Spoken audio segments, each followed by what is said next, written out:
देखिए मेरा प्यारा बेटा, आज की क्लास में जो हम लोग टॉपिक कंटेंट स्टार्ट करेंगे वो एसिड और बेस एंड सॉल्ट में से सॉल्ट वाला कंटेंट पढ़ेंगे। आप लोगों को बहुत अच्छे से पता है कि सॉल्ट होते क्या हैं। माना अगर तुमसे कोई पूछता है कि भाई सॉल्ट क्या होता है, तो हम बोलते हैं कि सॉल्ट जनरली बनते कैसे हैं।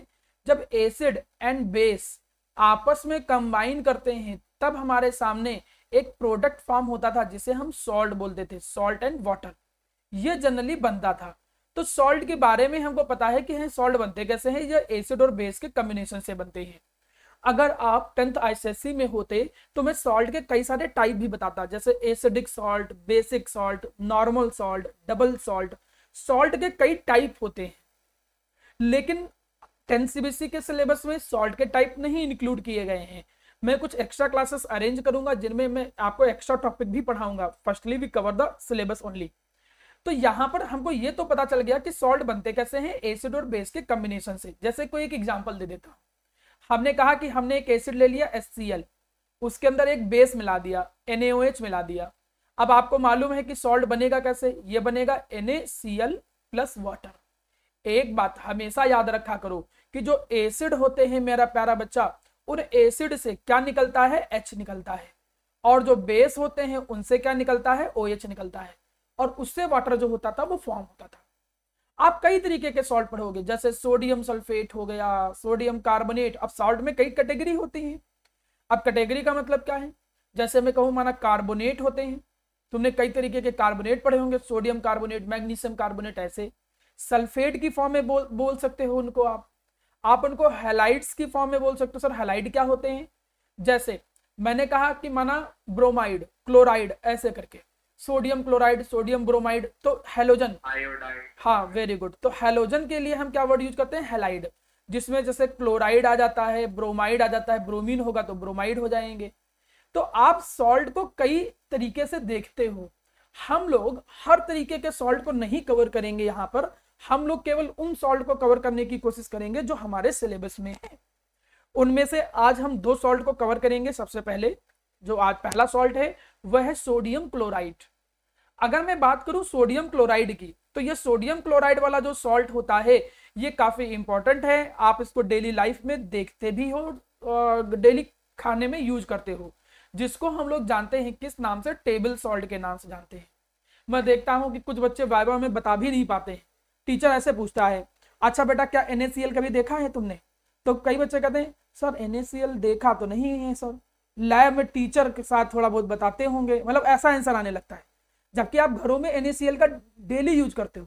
भाई NaCl is what, NaCl is table salt. जो घरों में हम नमक यूज करते हैं वही तो NaCl है। तो कम से कम खासकर स्कूल के लिहाज से अगर कोई टीचर पूछे क्या तुम NaCl को जानते हो, तो आप बता दीजिएगा हाँ NaCl जो होता है वो टेबल सॉल्ट के रूप में है और वो हम घरों में क्या करते हैं, यूटिलाइज करते हैं। बात नंबर 1। ध्यान दो सेकंड बात पे।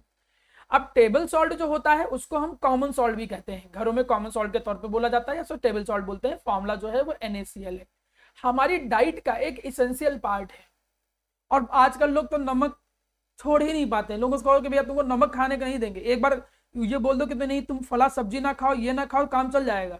लेकिन नमक के बिना तो आजकल इतनी आदत पड़ गई है शुरू से कि नमक के बिना तो काम ही नहीं चलता है। तो ये तो एक मान कर सकते हो कि इसेंशियल पार्ट हो गया है हमारे डाइट का। अब सर ये NaCl जो होता है वो बनता कैसे है, अभी मैंने एग्जांपल के थ्रू बताया था कि जो हाइड्रोक्लोरिक एसिड होता था, वो हाइड्रोक्लोरिक एसिड जैसे ही NaOH के साथ, NaOH का कोई बताएगा कॉमन नेम क्या होता है, NaOH का कॉमन नेम?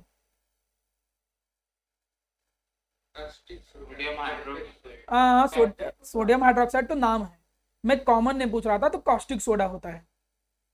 तो हाइड्रोक्लोरिक एसिड जो होता है वो जब NaOH सोडियम हाइड्रोक्साइड के साथ कंबाइन करता है तो ये बनाता क्या है, NaCl बनाता है, प्लस क्या बनाता है मेरा प्यारा बच्चा, वाटर बनाता है। It form NaCl and water. चलिए बनता कैसे है ये देखिए। एक तो तरीका ये हो गया, the first one is this method. देखो यहाँ पर ये तरीका है। तो इसमें जनरली होता क्या है कि सोडियम और क्लोरीन कंबाइन करके बना क्या रहे हैं, sodium chloride. But that sodium come from sodium hydroxide and chlorine come from HCl। और वो दोनों आपस में कंबाइन करके NaCl बना रहे हैं। और ये NaCl जो तुम लोग डेली लाइफ में घरों में यूटिलाइज करते हो या यूज करते हो। इसके बाद चलिए आगे बढ़ते हैं हम लोग।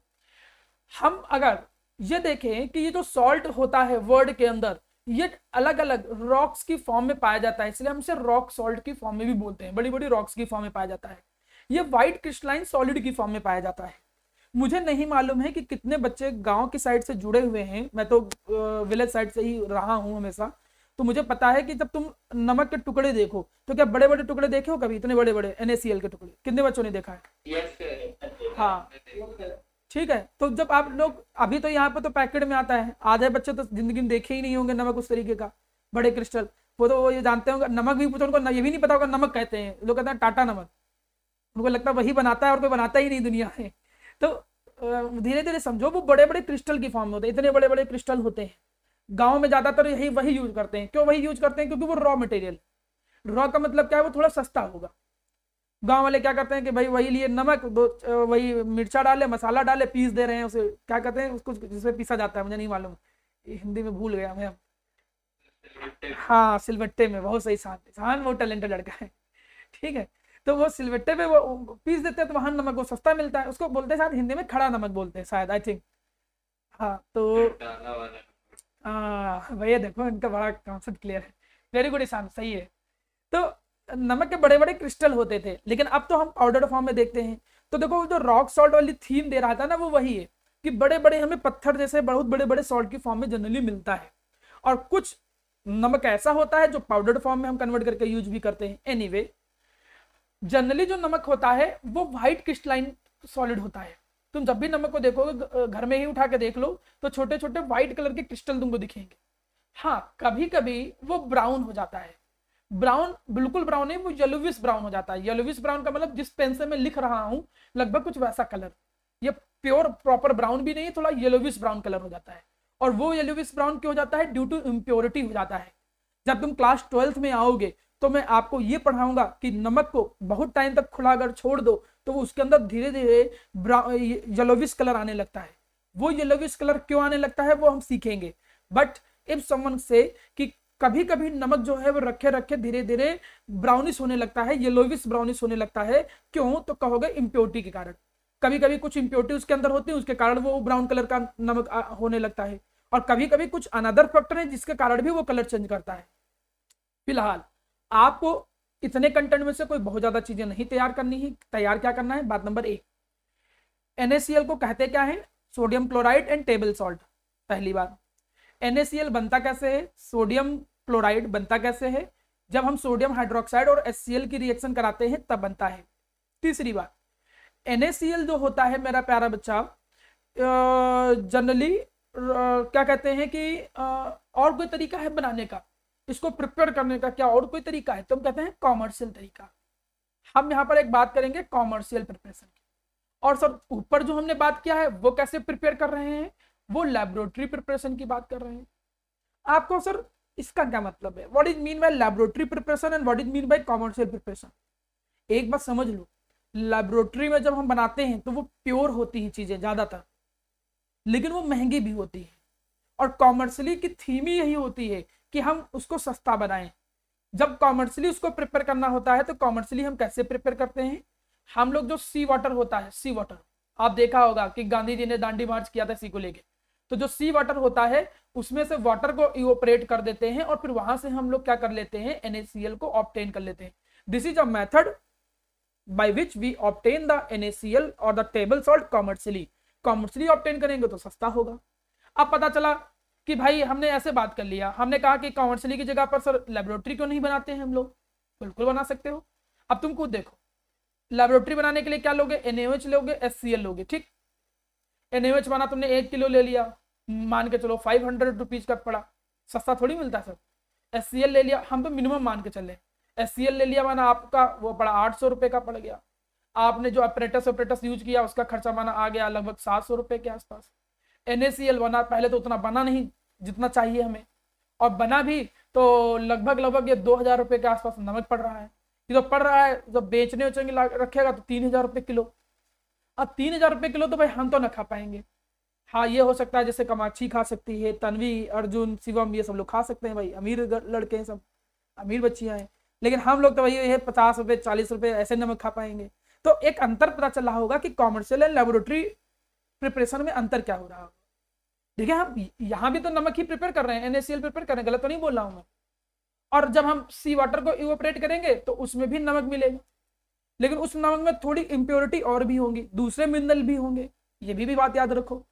तो यहां पर क्या है कि there are two type of preparation always. जब भी तुम केमिस्ट्री में पढ़ोगे तो दो तरीके की प्रिपरेशन ज्यादा यूज होंगी। The first one is laboratory and the second one is commercially preparation. तो लेबोरेटरी अगर पूछे तो ये प्रिपरेशन है, NaCl की लेबोरेटरी प्रिपरेशन कैसे होती है, ऐसे होती है। और कॉमर्शियल प्रिपरेशन जो होता है वो सी वाटर को इवोपरेट करके, सी वाटर को इवोपरेट करके हम कॉमर्शियली तैयार करते हैं। चलिए इतनी बात आपको NaCl के बारे में समझ में आया। अब मैं NaCl के यूजेज की बात करूं, प्रिपरेशन की बात बता दिया, अब यूजेज की बात करता हूं। यूजेज पहला, इसेंशियल फॉर लाइफ। नमक ऐसा नहीं कि NaCl जो है वो केवल खाने में ही यूज करना है बस, ना ना ना, NaCl खाने के अलावा भी बहुत जगह पर जरूरी है।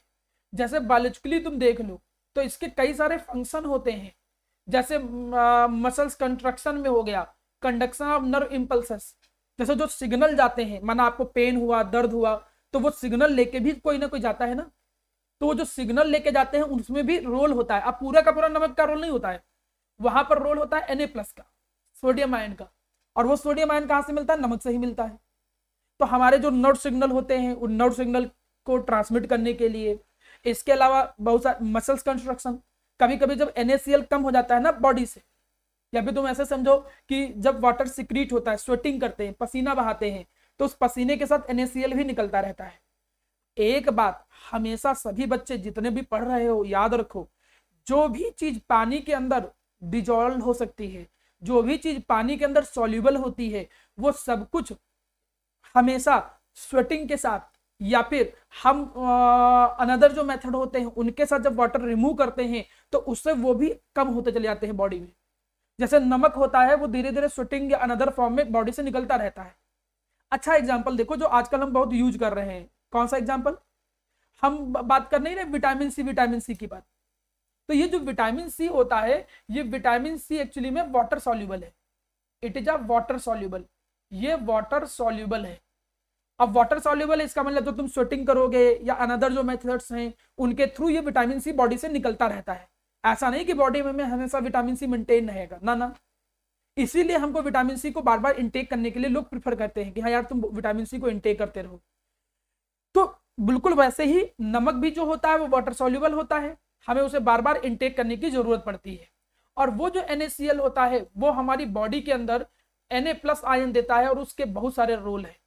जैसे इसेंशियल फॉर लाइफ में पहला रोल क्या है कि ये मसल कंट्रैक्शन में रोल निभाता है। दूसरा जो नर्व सिग्नल्स होते हैं इनके ट्रांसमिशन में एक रोल निभाता है।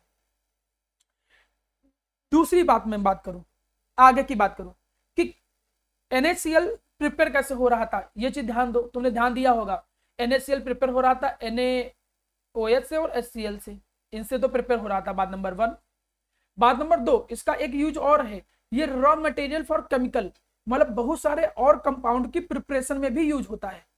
जैसे कौन कौन से, अभी तुम आगे चल के पढ़ोगे, वॉशिंग सोडा उसमें यूज होता है, बेकिंग सोडा पढ़ोगे उसमें यूज होता है, हाइड्रोक्लोरिक एसिड पढ़ोगे उसमें यूज होता है। तो कई जगह पर NaCl के और रोल है। तो ध्यान दो, अगर तुम किसी के यूज नहीं लिख पा रहे हो, एक एग्जाम्पल के तौर पे सुनो, माना किसी के यूज लिखने के लिए आया क्लास 10th में और तुम्हारे दिमाग से निकल गया, भूल गए तुम लोग, तो एक रामबाण यूज करना सीखो। क्या, ऐसे लिखा करो, it is used as laboratory reagent, बस ये लिख दो, सब में हर यूज में लिख दो। ये एक बहुत अच्छी चीज है क्योंकि कहीं ना कहीं वो केमिकल लैब में तो यूज होता ही होगा, किसी ना किसी चीज की प्रिपरेशन में यूज होता होगा।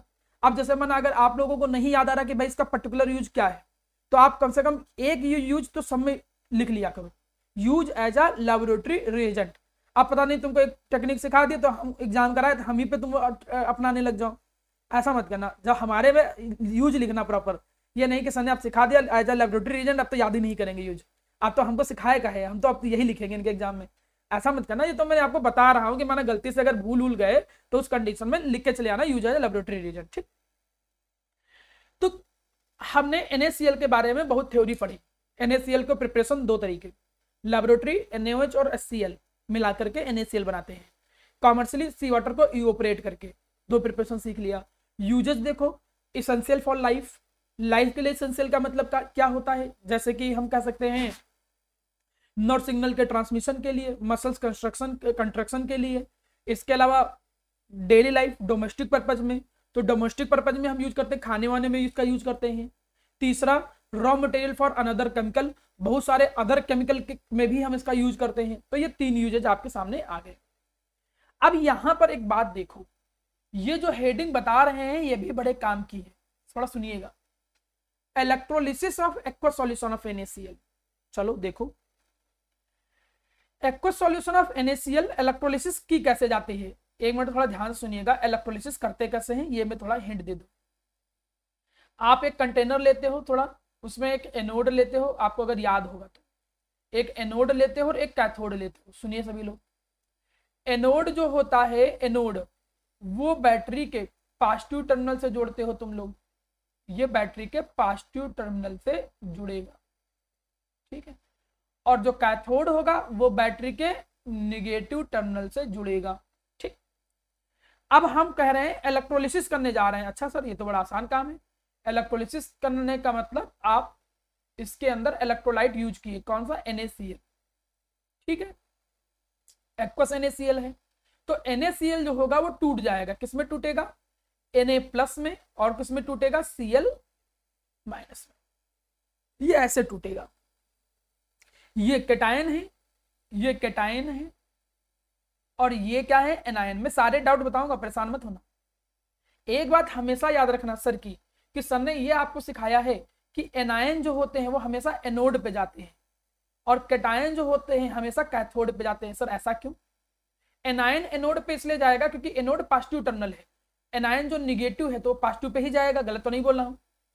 और जो कैटायन जो पॉजिटिव आयन है वो किस पे जाएगा, निगेटिव टर्मिनल पे। अच्छा, अगर इतना ही सब सिंपल होता, थोड़ा देखना स्क्रीन पे, सब इतना ही सिंपल होता तो Cl- कहां जाता, एनोड पे, तो एनोड पे तुमको क्या मिलता, क्लोरीन मिलता, ठीक। और कैथोड पे कौन चला जाता, Na चला जाता, और सोडियम मिल जाता तुम्हें। लेकिन एक्चुअली में ऐसा नहीं होता है। सर ये क्या बता रहे हैं, एक्चुअली में ऐसा नहीं होता, इसका क्या मतलब है? तो इसको थोड़ा समझा देता हूं, थोड़ा टाइम लगेगा, टाइम टेकिंग है, लेकिन कोई बात नहीं, कॉन्सेप्ट क्लियर होना चाहिए, जरूरी है। इलेक्ट्रोलिसिस के कॉन्सेप्ट पे थोड़ा ध्यान दो, मैं क्या कहना चाह रहा हूं, सुनो। 2 तरीके के इलेक्ट्रोलिसिस की बात कर रहा हूं, आप कंफ्यूजन ना हो आपको, इसलिए मैं लाइन खींच दे रहा हूं। ये चीज सीख लो, कुछ अच्छे बच्चों के लिए भी मैं ये बात कर रहा हूं। देखो, एक हम यहां लिख रहे हैं इलेक्ट्रोलिसिस ऑफ मॉल्टन NaCl, मॉल्टन NaCl, और उधर हम लिख रहे हैं इलेक्ट्रोलिसिस ऑफ एक्वस NaCl। अच्छा, कोई बताएगा मॉल्टन और एक्वस में अंतर क्या होता है? देखिए किसको पता है मॉल्टन और एक्वस में अंतर क्या है? मोल्टन मेल्टेड होता है आपके पानी। हाँ, मॉल्टन का मतलब वही नमक जो होगा वो पिघली फॉर्म में, मेल्टेड फॉर्म में हो गया, और एक्वस का मतलब पानी में डिजोल्व कर दिया। देखो, बस इसी एक शब्द से जो प्रोडक्ट मिल रहे थे एनोड और कैथोड पे वो बदल जाएंगे। अगर मैं मॉल्टन NaCl की बात करता तो मॉल्टन NaCl में क्या होता, NaCl जो था वो टूटता, किसमें टूटता, Na+ में, और किसमें टूटता, Cl- में। ये एनायन था, ये कैटायन है तो कहां जाता, ये कैथोड पे जाता। ये एनायन है तो कहां पे जाता, एनोड पे जाता। अब मैं तुमको एक बात सिखा दूं, एक बात हमेशा रट लेना, अभी से 10th से सीख लो और हमेशा काम आएगा, कि एनोड पे हमेशा प्यारा बेटा क्या होता है, ऑक्सीडेशन होता है, और कैथोड पे हमेशा क्या होता है, रिडक्शन होता है। सर ये क्या चीज है, ऑक्सीडेशन रिडक्शन क्या है, मैं पढ़ा चुका हूं। लेकिन यहां पर मैं इलेक्ट्रॉनिक कॉन्सेप्ट की बात करूंगा। किसी को पता है इलेक्ट्रॉनिक कॉन्सेप्ट में ऑक्सीडेशन का मतलब क्या होता था? इलेक्ट्रॉनिक कॉन्सेप्ट, हाँ, loss of electron, that is known as oxidation. देखिए इसीलिए मैंने एक वर्ड लिखा LEO, loss of electron is known as oxidation, और यहां क्या होता था, gain of electron is known as reduction.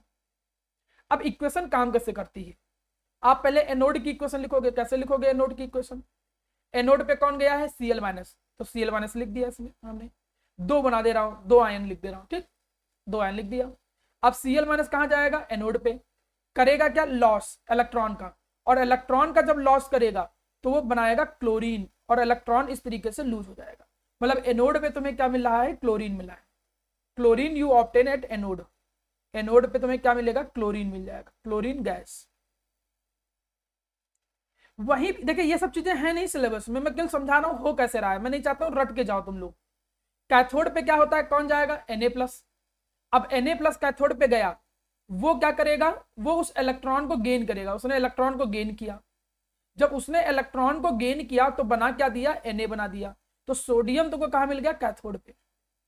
अब ये बात थोड़ा ध्यान देना, तुमको सोडियम मिलता है कैथोड पे और क्लोरीन मिलता है एनोड पे। लेकिन लेकिन लेकिन एक्वस NaCl में कहानी बदल जाती है। सर ऐसा क्यों बदल जाता है, एक्वस NaCl में कहानी बदल क्यों जाती है, थोड़ा ध्यान दीजिए। इसका रीजन कोई अगर पूछे तो तुम ये कहना कि NaCl तो टूटता है Na+ और Cl- में, और जो वाटर था वो भी टूटने लगता है H+ और OH- में। तो यहां पर केवल एक कैटायन है और एक एनायन है एनोड और कैथोड पर रिस्पेक्टिवली जाने के लिए। लेकिन यहाँ कैथोड पे जाने के लिए, कैथोड पे जाने के लिए दो कैटायन है, 2 cations are there for going at the cathode. और यहां पर 2 एनायन है कहां पे जाने के लिए, एनोड पे जाने के लिए। तो इनके बीच में क्या चालू हो जाता है, कंपटीशन चालू हो जाता है। मैं सिखा इसलिए रहा हूं क्योंकि कभी तुम लोग डीपली सोचने लगते हो ना, तो यार मन में आता है कि यार ऐसा हुआ क्यों, NaCl था तो Na मिलना चाहिए था, Cl मिलना चाहिए था, ये अचानक O2 कहां से आ गया, या H2 कहां से आ गया। तो ये बता मैं क्या रहा हूं कि यहां पर Na और H+, यहां पर Cl- और OH-। देखिए इसके पीछे बहुत गेम है, मतलब इसमें आधे घंटे की थ्योरी है, इसको बोलते हैं प्रेफरेंशियल डिस्चार्ज थ्योरी। और उसके पीछे भी और भी फैक्टर काम करते हैं, जरूरी नहीं है। बस तुम इतना समझ लो कि यहाँ पे मेनली कैथोड पे कौन जाता है, H+ काम चलाने के लिए। यहाँ पर H+ जाता है ना कि Na+। क्यों, वो सब या तो हायर क्लास में पढ़ोगे या एक्स्ट्रा टॉपिक जो मैं पढ़ाऊंगा तब। तो जब ये H+ जाएगा एक्सेप्शनली तो H2 मिलेगा तुम्हें। H2 कहाँ मिलेगा, ये मिलेगा कैथोड पे, रट लेना, ये पूछा जाता है एग्जाम में कई बार। और एनोड पे कौन जाएगा, Cl-, जाना चाहिए था इसको नीचे वाले को, लेकिन जाता कौन है, Cl-। तो तुम्हें एनोड पे कौन मिलेगा, Cl2 मिलेगा। ये बहुत अच्छे से रटो जो लिखा है, ये रट लेना, मैं पूछूंगा और एग्जाम और स्कूल में कई बार क्वेश्चन आता है, मैं क्वेश्चन भी तुमको दिखा दूं जिससे तुमको पता चले। देखो ऐसे क्वेश्चन आता है, देखो यहाँ पे क्वेश्चन कई बार एग्जाम में कि ये हाँ कह रहा है कि क्लोर एल्कली प्रोसेस क्या होती है, इसी को कहते भी समझाऊंगा। कहेगा बताओ एनोड पे हमें क्या मिलता है और कैथोड पे हमें क्या मिलता है। तो अभी तुम देखोगे कि एनोड पे तुम्हें, कैथोड पे मिल रहा था हाइड्रोजन और एनोड पे तुम्हें क्या मिल रहा था, एनोड पे मिल रहा था तुम्हें Cl2। और इनका यूज लिखना होगा। तो ये आता रहता है एग्जाम में, इसलिए मैं इसको सिखाने की कोशिश कर रहा था आपको। अब चलिए मैं इधर आता हूँ वापस घूम के। तुम्हें रटना क्या है, तुम्हें बस काम, सर हाँ बोलो। सर वाला एरिया से जो स्लाइड थी सर वाला सर स्क्रीनशॉट ठीक, कोई बात नहीं कोई बात नहीं, देख लो। अरे ये वाला बता बात कर रहे थे ना।